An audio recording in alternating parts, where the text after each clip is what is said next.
अस्सलाम वालेकुम, welcome to my YouTube channel. और यहाँ पे एक नए ब्लॉग का शुरुआत हो चुकी है क्योंकि सुबह-सुबह के टाइम पे इतनी ज़्यादा सर्दी थी और इतनी ज़्यादा धुंध थी, तो मैंने कहा चलें जी शुरुआत जो है ना ब्लॉग की वो सुबह-सुबह से ही कर लेते हैं। और उसके बाद जी मैं आ गई थी अपनी अम्मी के घर से वापस, और घर में जो है वो इतने ज़्यादा खलारे-शरारे पड़े हुए थे, इतना ज़्यादा गंद, मेस हर तरफ, और पता नहीं क्या-क्या उलट-पुलट हुआ था सारा कुछ। तो मैं कहा चलें जी पहले जो है ना शुरुआत वो सफाइयों से कर लेते हैं और उसके बाद जो है ना बाकी के काम करेंगे, मतलब हंडी-शंडियाँ बनाएँगे और बाकी की जो सारी रूटीन होगी ना वो मैं आप लोगों के साथ शेयर करूँगी। और यहाँ पे ना मैं अपना सहन धोने लगी हूँ क्योंकि बड़ा ही ज़्यादा मेस हुआ हुआ था। इतनी ज़्यादा सर्दी थी और सर्दी में आपको पता है पानी वाला काम ज़्यादा करने का दिल करता ही नहीं है। तो फिर बस आज कुछ ज़्यादा सर्दी ना इतनी ज़्यादा नहीं थी, कम थी। तो फिर मैंने कहा चलो जी आज है ना एक सफाइयाँ वगैरह कर लेते हैं और अच्छे तरीके से धो लेते हैं। सर्फ़ डाल के अच्छे तरीके से वॉश करती हूँ। फिर ये होगा कि ज़रा कुछ दिन ना फिर अच्छे तरीके से निकल जाएँगे। फिर ये है कि अगर खाली मैं झाड़ू भी लगाऊँ ना तो फिर साफ़ हो जाता है, अगर मेन अच्छी तरीके से एक दफ़ा धुला हो तो। तो बस भी यहाँ पे सहन वगैरह धो लेती हूँ। और आज खाने में मैंने बनानी थी दाल, क्योंकि चिकन इतने दिनों से खा-खा के ना तो अब बिल्कुल भी दिल नहीं कर रहा चिकन खाने को, तो बस दाल बना लूँगी। और उसके बाद जो है ना एक बड़ी ही मज़ेदार किस्म की मैंने आप लोगों के साथ टिप शेयर करनी है, और वो आप लोग बड़ा खुश हो जाओगे, और इसलिए जो है ना ब्लॉग को फुल वॉच करना है। और अगर चैनल पे न्यू है तो चैनल को भी सब्सक्राइब कर लें, वीडियो को फुल वॉच करके और चैनल को सब्सक्राइब करके और कमेंट करना है, और साथ-साथ जो है ना आपने वीडियो को लाइक एंड शेयर भी करना है। ठीक है जी, यहाँ पे मैं वाइपर वगैरह भी लगाती हूँ और उसके बाद आज ना मैंने मेड को भी बुलवा लिया था। मैंने कहा आ जाओ भी, आज मैं घर पे आ गई हूँ तो आज आप भी आ जाओ और आज आपके आके ना मेरे जो कपड़े हैं ना वो वॉश कर जाओ। क्योंकि मैं जैसा कि मैंने आपको बताया कि मैं गई हुई थी अपनी अम्मी की तरफ और मेरे कपड़े वैसे के वैसे ही पड़े हुए थे। अब ये है कि अब वो आज आएगी ना तो उससे भी वॉश करवा लूँगी। तो यहाँ पे जी बनने लगी है जी ये वाली दाल। ये होते हैं जी माँ और हलवा, और ये बड़ी ही मज़े के बनते हैं। दोनों दालों को अगर मिक्स करके बनाया जाए ना सेम क्वांटिटी में, तो फिर ये बड़ी ही ज़्यादा अच्छी बनती है। चावलों के साथ भी मज़े की लगती है, और साथ-साथ जो है ना रोटियों के साथ भी बड़ी अच्छी लगती है। सर्दियों में ख़ास तौर पे ये भी दाल अच्छी लगती है।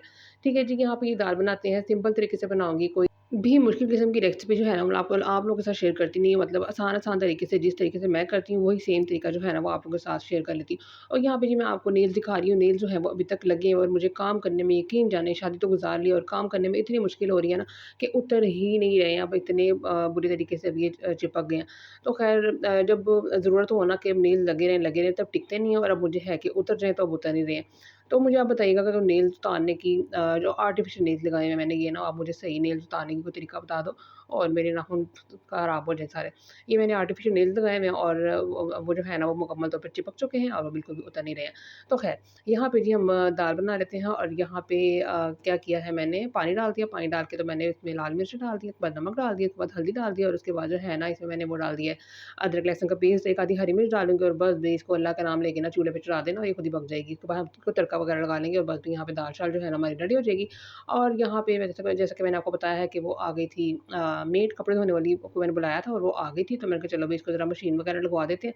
और फिर ये है कि आज ज़रा धूप वगैरह भी निकली हुई है, तो फिर कपड़े जो है ना वो आसानी से धुल जाएँगे। क्योंकि वैसे भी आजकल सर्दियाँ, और सर्दी में कपड़े सूख ही नहीं रहे हैं। 4-4 दिन कपड़े बाहर पड़े रहते हैं और कपड़े जो है ना वो सूखते ही नहीं हैं। तो धूप निकली हो ना तो बंदा धूप में डाल दे और फटाफट से कपड़े सूख जाएँ। और आज ना मैंने मूलियों वाले पराठे भी बनाने थे, और मूलियाँ जब भी हम मूलियों वाले पराठे बनाते हैं ना, तो मूलियों वाले पराठों में से जो पानी निकालने वाला सिस्टम है ना, वो बड़ा ही खतरनाक किस्म का होता है। मतलब वो जब भी हाथों का एक तो ज़ोर बड़ा लगता है, दूसरा ये कि हमारे हाथों में जलन इतनी ज़्यादा होती है ना, आपके हाथों का तो मैं नहीं कह सकती, लेकिन मेरे अपने हाथों में, ज़ाती हाथों में इतनी जलन होती है कि आप सोच नहीं सकते। तो बस भी उसके लिए भी एक मैं आपको एक तरीका बताऊँगी कि वो कि जलन जो है ना, वो हम किस तरह से दूर कर सकते हैं। तो यहाँ पे जी कद्दूकस ले लिया था मैंने, इसको कद्दूकस भी कहते हैं और इसको बिल्लीकश भी कहते हैं, और इसको पता नहीं क्या-क्या कहते हैं, मुझे बस 2 नाम आते हैं जो मैंने आपको बता दिए। तो बस भी मैं एक हाथ से लगी हुई थी कि मैं कर लूँ, लेकिन मुझसे नहीं हो रहा था क्योंकि मेरा ट्राइपॉड भी जो है ना, वो मेरी अम्मी की तरफ रह गया था और मुझे वीडियो शूट करने में बहुत ही ज़्यादा मुश्किल पेश आ रही है। तो यहाँ मैंने अपने बेटे को बुलाया, मैंने कहा आना ज़रा, तुम्हारी बड़ी मेहरबानी, ज़रा मेरे साथ थोड़ी वीडियो शूट करवा दो। तो ये देखिए जी, यहाँ पे मैंने मूलियाँ जो हैं वो सारी कद्दूकस कर ली हैं। अब इसमें से हम पानी निकालेंगे और पानी निकालने के बाद मैं अपने आपको अपने हाथों का हाल दिखाऊँगी कि मेरे हाथ जो है ना वो किस तरह के हो जाते हैं और कितनी ज़्यादा जलन होती है, और उस जलन को दूर करने के लिए एक बड़ा ही मज़ेदार तरीका है, वो भी मैं आपको बताऊँगी। मूली वाली रोटी अगर आप लोगों ने 1-2 बनानी हो ना तो चलता है, चलो ठीक है, बंदा थोड़ी-सी फटाफट से मेहनत कर लेता है और फटाफट से रोटी बन जाती है। लेकिन अगर आप लोगों ने ज़्यादा क्वांटिटी में मूली वाली रोटी बनानी हो ना, तो फिर ये है कि इसमें से ये पानी निकालने वाला सिस्टम जो है ना, ये बड़ा तंग करता है। मतलब मुझे जो है ना सारे काम मैं कर लेती हूँ, इससे बड़ी मेरी जान जाती है कि इसको निचोड़-निचोड़ के इसमें पानी निकालना पड़ता है। मैं तो हाथों की मदद से निकाल रही हूँ, वैसे ये होता है कि अगर आप मलमल के कपड़े में भी डाल के इसको निचोड़ो ना, तो उसकी वजह से भी उसकी मदद से भी पानी जो है ना, वो निकल आता है। तो अगर कोई और तरीका है ये मूलियों में से पानी निकालने का तो मुझे ज़रूर बताइएगा ताकि मैं वो आज़माऊँ और मेरे हाथ जो है ना वो बच जाएँ। तो ख़ैर यहाँ पे जी हम लोगों ने मूलियाँ सारी कर ली और ये देखिए मेरे हाथों का हालात चेक करें।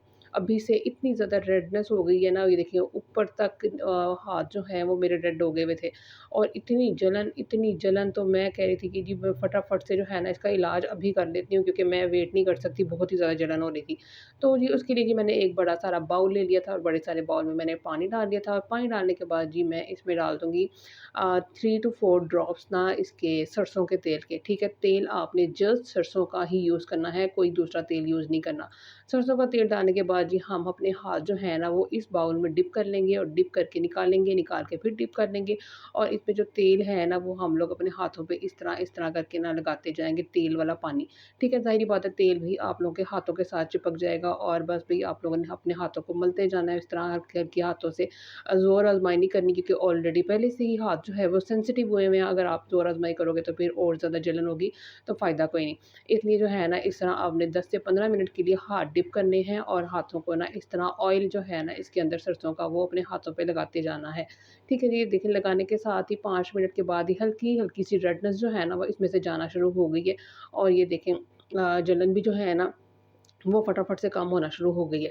तो बस लेकिन मुझे मेरे हाथ जो हैं वो ज़्यादा ही रेड हुए हुए थे तो मैंने कहा चले मैं इसको थोड़ी देर जो है ना वो और डिप करके रख लेती हूँ। मतलब टोटल जो है वो मैंने 10 मिनट के लिए जो ना एक अपने हाथों को ऑयल वाले पानी में डिप करके रखा था। ठीक है जी, अब कोई सा भी हैंड वॉश आपने ले लेना है, कोई सा भी आप लोगों ने सोप ले लेना है और वो लेके ना अपने हाथों पे अच्छे तरीके से लगा लेना है और लगाने के बाद जी अपने हाथों को अच्छे तरीके से वॉश कर लेना है। ठीक है जी, उसके बाद जो है ना मैं आपको हाथों की फाइनल लुक भी दिखाती हूँ। साथ-साथ अपना सिंक भी साफ़ कर रही थी क्योंकि मुझे बड़ी उलझन आती है अगर मेरा सिंक गंदा हो, तो बस भई हाथों की सफाई के साथ-साथ सिंक की सफाई भी जो है वो जारी है। चलें जी, मैं अब आपको हाथों की फाइनल लुक दिखा देती हूँ। यहाँ पे किचन में मैंने एक टॉवल लटकाया हुआ है क्योंकि टॉवल जो है ना वो मैं अपने हाथ ब बार-बार साफ़ करने होते हैं, गीले हो जाते हैं, तो मैं जब गीले साफ़ ना करूँ तो फिर ये है कि मुझे उलझन आती है, तो फिर ये है कि छोटा-सा टॉवल ना यहाँ पे मैंने लटकाया हुआ है। और ये चेक करें ज़रा कितना अच्छा और अमेज़िंग रिज़ल्ट आया है ना, ये देखिए बिल्कुल सारी रेडनेस दूर हो गई है, बिल्कुल भी जलन नहीं है। आप लोग ये तरीका जो है ज़रूर आज़माइएगा और मुझे बताइएगा कमेंट बॉक्स में कि आप इसके अलावा अगर कोई और तरीका है तो मुझे कमेंट बॉक्स में ज़रूर बताइएगा। ठीक है जी, अब यहाँ पे आ गया है जी शाम का टाइम और शाम के टाइम पे मैं बना रही थी बच्चों के लिए सूप क्योंकि सर्दी जो है वो शाम के टाइम पे काफ़ी हो गई थी। जब धूप निकली हुई थी तब ये था कि मौसम जो है वो ठीक हो गया था। फटाफट से मैंने सारे काम अपने घर के ख़त्म कर लिए थे। रात जैसे ही पड़ी दोबारा से इतनी ज़्यादा ठंडी हवाएँ और सर्दी जो है ना वो काफ़ी ज़्यादा हो गई थी। तो चलिए जी यहाँ पे सूप मैं बना रही थी, यखनी मैंने निकाल के रख ली थी और उसके बाद जो है ना चिकन को भी श्रेड कर लिया था। अब ये है कि यखनी और चिकन जो श्रेडेड है ना वो मैं इसको पकाऊँगी अच्छे तरीके के साथ। ये है जी कॉर्नफ्लोर मैंने मिक्स किया है यखनी में और साथ जो है 2 एग यूज़ होंगे, काली मिर्च है पिसी हुई वो यूज़ होगी और साथ जो है ना सोया सॉस, चिली सॉस और सिरका। ठीक है जी? ये जो मैंने कॉर्नफ्लोर मिक्स किया है ना, ये मैंने यखनी में मिक्स किया है और आप लोगों ने भी यखनी में ही मिक्स करना है। यखनी को थोड़ा-सा ठंडा कर लेना और उसके बाद जो है ना इसमें कॉर्नफ्लोर डाल देना है और सादे पानी में मिक्स नहीं करना, फिर इतना ये अगर सूप का जो टेस्ट है ना वो ऐसे पानी-पानी जैसा हो जाएगा तो फ़ायदा कोई नहीं, इसलिए यखनी को ही ठंडा करना है। दूसरी तरफ जी हम लोग का ये जो है ना वो सूप तैयार होने लगा है, मतलब मैंने रखा हुआ था सिलेंडर पे गैस, तो आपको पता है यहाँ पे आती ही नहीं है, हमारे एरिया में बिल्कुल भी गैस नहीं है। पता नहीं क्यों गैस वाले महकमे को हम लोगों के साथ कोई ज़ाती दुश्मनी है, जो हमें वो गैस देते ही नहीं है, इसलिए हम लोगों को सिलेंडर पे हर काम करना पड़ता है। ठीक है जी, अब मैंने कॉर्नफ्लोर जैसे ही इसमें ऐड किया है, साथ-साथ चम्मच भी चलाते रहना है, चलाते रहना है, चलाते रहना है, चलाने के बाद जी ये देखिए जी गाढ़ा हो गया है और इसकी कंसिस्टेंसी जो है ना वो हमें इतनी ही चाहिए। आपको फ़िलहाल ज़्यादा गाढ़ा लग रहा होगा लेकिन गाढ़ा बिल्कुल भी नहीं है, पक-पक के इसने थोड़ा-सा दोबारा से पतला हो जाना है। ठीक है जी, उसके बाद हम इसमें सॉसेज़ ऐड कर देते हैं। इसमें जाएगा सिरका सबसे पहले और उसके बाद हम इसमें ऐड करेंगे सोया सॉस, देन इसमें जाएगा चिली सॉस। ठीक है जी, इनकी क्वांटिटी जो है ना आप अपने हिसाब से कम या ज़्यादा कर सकते हो। आप लोगों को जिस तरह से स्पाइसी सूप चाहिए और कम स्पाइसी सूप चाहिए आप जो हो ना इसके ये स्पाइसेस हैं ना, ये जो क्या कहते हैं इसको, इसके सॉसेस जो हैं वो आप अपनी कम मर्ज़ी से कम या ज़्यादा कर सकते हो, ठीक है जी। हम इसको अच्छे तरीके से हिलाएँगे ताकि इनका कच्चापन जो है ना वो अच्छे तरीके से ख़त्म हो जाए। उसके बाद हम लोग का एंड वाला पॉइंट जो है ना वो है जी एग डालने का। एग डाल देंगे और अच्छे तरीके से हिलाते जाएँगे, हिलाते जाएँगे, हिलाते जाएँगे, और अक्सर ये होता है कि ज़र्दी जो है ना फटाफट से पक जाती है, और मेरे साथ भी ऐसे ही हुआ, और मेरी ज़र्दी जो है वो सेपरेट ही रह गई है बेचारी, वो सेपरेट होके पक गई। और मैं कहा चलो कोई बात नहीं, छोड़ो परा। तो ये देखिए ज़र्दी जो है ना वो ऐसे ही पकी हुई है। तो यहाँ पे जब मैं सर्व करने लगी हूँ, बच्चा पार्टी जो है वो वेट कर रहा था कब मामा जी का सूप आएगा। वो छोटे-छोटे जो आपको छोटे-छोटे बाउल नज़र आ रहे हैं ना, एक में मैंने सोया सॉस डाला हुआ है, एक में मैंने चिली सॉस डाला हुआ है। ये मैं खरीद के लाई थी अपने बच्चों के लिए कि उनको केचअप वगैरह, मेयोनीज़ वगैरह कोई भी इस तरह की चीज़ बना के दूँ ना तो साथ ये दे दूँ। ये बड़ी मज़े की छोटी-छोटी सी ये हैं बाउल, छोटे-छोटे बाउल बड़े प्यारे हैं। ठीक है जी, उसके बाद सूप जो है ना वो मैं सूप यहाँ पे मैंने बना लिया था, और यहाँ आई हुई थी मारू भी हमारी तरफ, और मारूफ़ भी वेट कर रही थी कि कब सूप बनेगा और कब जो है ना वो मैं खाऊँगी, और वो मुझे बता रही थी कि मेरी मामा भी बनाती होती हैं इस तरह का सूप। मैं कहा चलो भई तुम्हारी मामा भी बनाती होती हैं और यहाँ पे मैंने भी बनाया हुआ है, तो आप ये वाला सूप भी एन्जॉय करो। तो यहाँ पे सूप जो है वो रेडी हो चुका है, और हमारे मेरे बच्चे क्या करते हैं कि सूप में ना ये जो सॉसेज़ होते हैं ना, ये अलग से डालते हैं, मतलब उनको ज़्यादा सॉस वाला जो है ना सूप वो पसंद है। तो बस ये देखिए जी, यहाँ पे अलग से सॉस डाल देती हूँ, और मैं आपको एक इसकी है जिसकी फाइनल लुक, ठीक है जी। और ये देखिए चेक करें, ओए होए होए! बड़े ही मज़े का सूप बना था, और बड़ा ही ज़बरदस्त सूप बना था। और यहाँ पे जो है ना आप लोग को एक लाइक तो करना बनता है, भई फटाफट से लाइक कर दें, और यहाँ पे बच्चे जो हैं वो एन्जॉय कर रहे हैं, और बच्चों के स्कूल भी खुल गए हैं।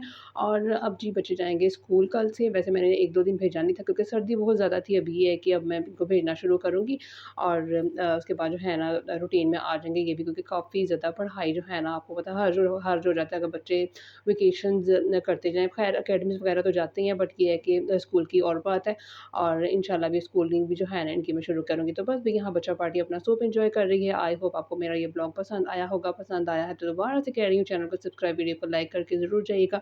मिलूँगी मैं आपके साथ एक न्यू इंटरेस्टिंग से व्लॉग में। अल्लाह हाफ़िज़।